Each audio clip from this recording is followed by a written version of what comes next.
ఎన్నిసార్లు వచ్చారు తిరుపతి? నేను 50 సంవత్సరాల నుంచి నాకు ఊహ తెలిసిన తర్వాత ఇది 50వ సంవత్సరం. సంవత్సరానికి 2-3 సార్లు వస్తుంటాను. నాకు ఇది జరిగిన తర్వాత రక్తం ఉడికిపోయింది లడ్డు విషయంలో. ఇంతకు ముందు లడ్డు తీసుకెళ్తే ఫ్రిడ్జ్ లేకపోయినా కూడా 1 మంత్ ఉండేది, 1 మంత్ నిల్వ ఉండేది, 1 నెల ఉండేది. 1 నెల పాటు ఆ ఫ్రిడ్జ్ లో పెట్టకపోయినా ఉండేది. గత కొంతకాలంగా నేను రెగ్యులర్ గా వస్తున్నాను కాబట్టి ఖచ్చితంగా చెప్పగలను, గత 5 సంవత్సరాలుగా లడ్డు అసలు తీసుకెళ్తే ఎవరికైనా ఇద్దామంటే కూడా అది 2-3 ఇక్కడ తీసుకెళ్ళిన తర్వాత 3 రోజులకో 4 రోజులకో ఇంటికి వెళ్తాము. అప్పటికే పాడైపోయినట్టుగా అనిపించి వెంటనే ఇచ్చినా కూడా పాపం వాళ్ళు కూడా ఏమిటి ఇలా ఉందనేటువంటి పరిస్థితి.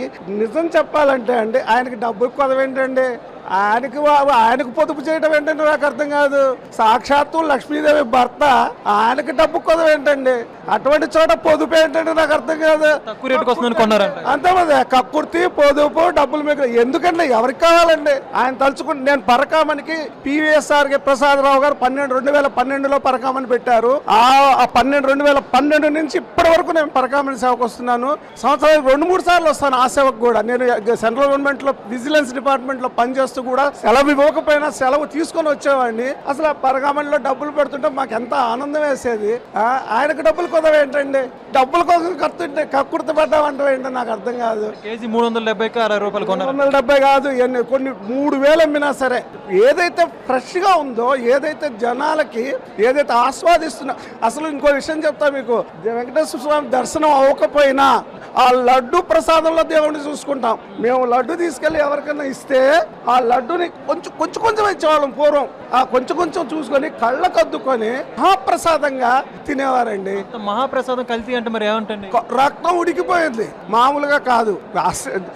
ఇంకా నేను మాట్లాడకూడదు భాషని. ఈ హిందూ అనేటువంటిది ఎందుకులేండి, ఇక వదిలేస్తే మంచిది. దాని గురించి ఎక్కువ భయం పోయిందా ఇప్పుడు? లడ్డు పోయిందని అనుకుంటున్నాం. ఎందుకంటే ఇప్పుడు చూసాను, మేము ఎక్కడో క్యూ కాంప్లెక్స్ లో ఉంటే అక్కడికి వస్తున్నది వాసన, నెయ్యి వాసన. ఎక్కడో వైకుంఠం కాంప్లెక్స్ లోకి వస్తున్నది వాసన. దాన్ని బట్టే మార్పు వచ్చిందని అనుకుంటున్నాం. అన్నదానంలో తేడా వచ్చింది మరి? అన్నదానం నేను పొద్దున ప్రసాదం తిన్నాను. ఇంతకు ముందు ఒక 5 సంవత్సరాల్లో మాకు ప్రసాదం కాదు కదా, వారు కాదు, నిజం చెప్తున్నా. అటువంటిది ఇవాళ మేము రాగానే ప్రసాదం తీసుకొని తిన్నా. నాకు అంటే దేవుడు అంటే పిచ్చి అండి. నాకే కాదు, కొన్ని కోట్ల మందికి పిచ్చి ఆయన అంటే. అవకాశం వస్తే ఇక్కడ చచ్చిపోతాం మేము. ఇక్కడ ఒక రాయిలా పుట్టినా, ఒక చెట్టులో పుట్టినా, ఆ చివరికి ఇక్కడికి వచ్చి చచ్చిపోయినా చాలు, అటువంటి భావన ఉంటది మాకు దేవుడు అంటే. దేవదేవుడు అండి ఆయన. చేతులు అడుగుతున్నాయి మాట్లాడాలంటే. ఇప్పుడైతే సదుపాయాలు బాగుపడ్డాయి కదా? Yes, I'm very very very happy. ఇప్పుడు నేను ధైర్యంగా అందరికీ అరే కొంచెం బతుకుంది అని చెప్పొచ్చు.